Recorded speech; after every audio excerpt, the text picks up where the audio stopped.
የስልጤ ብሔረሰብ የመሬት ጥቅም መግለጽ ሲፈልግ መሬት ከሰሩባትና ከጠበቋት አባትና እናት የማይሰጡትን አብዝታ ትሰጣለች ይላል።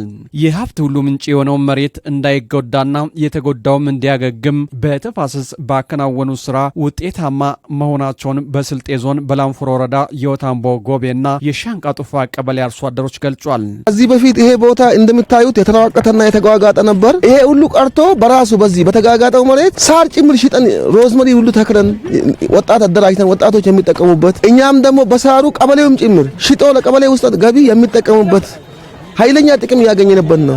ከላይ ወርዶ የሚፈሰው ውሃ በመቆሙ የተነሳ ያው የታችሁን መሬት አሁን በደንብ እየተጠቀምን ነው ያለ ነው።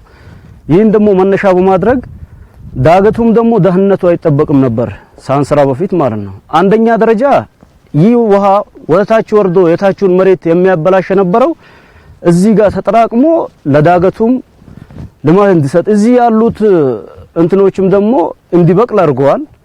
የታችኛውን የኛውን ምርታማነትን እንዲጨምር አድርገዋል። በአብሮነት ሁሉም በጋራ የስራ ባህል ከሚያንጸባርቅባቸው ሁነቶች መካከል የአካባቢ ጥበቃ ስራ አንዱ መሆኑን በስልጤ ዞን የላንፎሮ ወረዳ ዋና አስተዳዳሪ አቶ ሸምሴ ጉንዳ ተናግሯል። የመሬት ደህንነትን የአፈር ደህንነትን የሚጠብቅ ስራ ስለሆነ የኛ አርሶ አደሮች አጠቃላይ ማህበረሰቡ ባህል አድርጎት በፍቅር የሚሰራው በጉጉት የሚጠብቀው እንደ አመት ባል የሚጠብቀው ስራ ነው። ይሄን በተግባር ማየት የቻላችሁበት ነው ማለት ነው። ከአመት አመት የተሰሩ ለሱ ማሳያው ከአመት ከዛ በፊት የተሰሩ ስራዎችን በመጠበቅ ነው አንዱ ማሳያው ማለት ነው። በአፈር እርከንም ይሁን በጠረጴዛ ማይርከን የተሰሩ ስራዎች ይጠበቃሉ። አንዱ ይሄ ማሳያ ነው ማለት ነው። በወረዳው በ18 ንዑስ ተፋሰሶች የአፈርና ጠረጴዛ ማርከን በስፋት እየተሰራ መሆኑን የላንፎሮ ወረዳ ምክትል አስተዳዳሪና የግብርና ጽሕፈት ቤት ኃላፊ አቶ አብደላ አህመድ አብራርቷል። የ2018 የተፋሰስ ስራችን ስናይ ያው በዘንድሮ ዓመት 18 ንዑስ ተፋሰሶችን ለመስራት ለይተናል። ከነኚህ ንዑስ ተፋሰሶች 6ቱ የተፋሰስ ንዑስ ተፋሰሶች ጠረጴዛ ማርከን ሲሆኑ 12ቱ የአፈር እርከን ናቸው። በእነኚህ በጠረጴዛ ማርከን በሚሰራባቸው ቦታዎች አጠቃላይ ዳገታማ ቦታ ናቸው የሚሰሩት። እነኚህ ዳገታማ የሆኑ ቦታዎች ላይ አዲስ መሬት የመፍጠር ስራ ነው የሚሰራው። ከዚህ ቀደም ያከናወኑት የአፈርና ቀባ ስራ ውጤታማ ስላደረጋቸው በዘንድሮ የተፋሰስ ስራ በንቃት እየተሳተፉ መሆኑንም አርሶ አደሮቹ ገልጿል።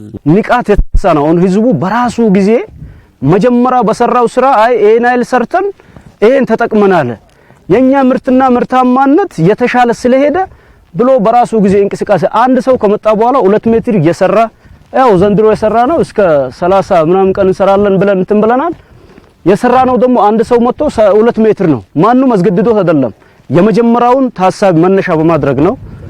በ12 ሰዓት ሁሉም አርሶ አደር ሁሉም ሰው ያመመውና በሆነ ምክንያት ለቅሶ የተሰው ትቀርስ የቀበሌው ህዝብ በሙሉ ወጣቱ፣ ወንዱ፣ ሴቱ ምግቡን ሻይ ቡናውን ሁሉ እዚህ ነው ይዞ የሚመጣው በተራ።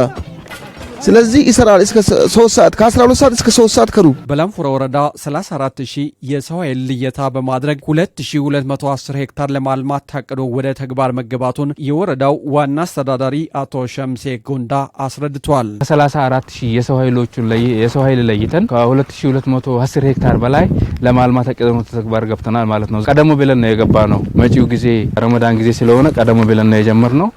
21ኛ ቀናችን ነው። በዚህም እስከ 85%ን ሸፍነናል ማለት ነው። በወረዳው ከዚህ ቀደም በተከናወኑ የአካባቢ ጥበቃ ስራዎች የአፈር ለምነት በመጨመር የአርሶ አደሩን ምርታማነት እንዲጨምር አጋዥ መሆናቸውን የወረዳው ምክትል አስተዳዳሪና ግብርና ጽሕፈት ቤት ኃላፊ አቶ አብደላ አህመድ ገልጿል። የአፈር ለምነትን ይጨምራል ማለት ነው። ውሃ በመያዝ ውሃ በሌለባቸው ቦታዎች ተፋሰሱ ይሰራ ውሃ የመያዝ ስራ ነው የሚሰራው። ውሃ ሲያዝ አንድም እዛ አካባቢ ያለውን ስራ የተለያዩ የመስኖ ስራዎችን የተለያዩ የበልግሚውን የማር ስራዎችን ሲሰራ የውሃ አማራጭ በመያዝ አጠቃላይ የአፈሩን ለምነትን በመጨመር የአርሶ አደሩን ምርታማነት የመጨመር ስራ ይሰራል ማለት ነው። ከዚህ ቀደም የተጎዱ መሬቶች በተፋሰስ ልማት ስራ በተከናወነው ተግባር አገግመው ለወጣቶች የስራ ዕድል መፍጠራቸውን ደግሞ የተናገሩት የወረዳው ዋና አስተዳዳሪ አቶ ሸምሴ ጉንዳ ናቸው። መሬት እንፈጥራለን፣ መሬትን እንጠብቃለን፣ ውሃን ኮንሰርቭ እናደርጋለን፣ የስራ ዕድል እንፈጥርበታለን ማለት ነው። ከዚህ መነሻ ያው በተለየ ንቃት በተለየ ተሳትፎና በተለየ ሞራል እየተሰራ ይገኛል ማለት ነው የተፋሰስ ስራ።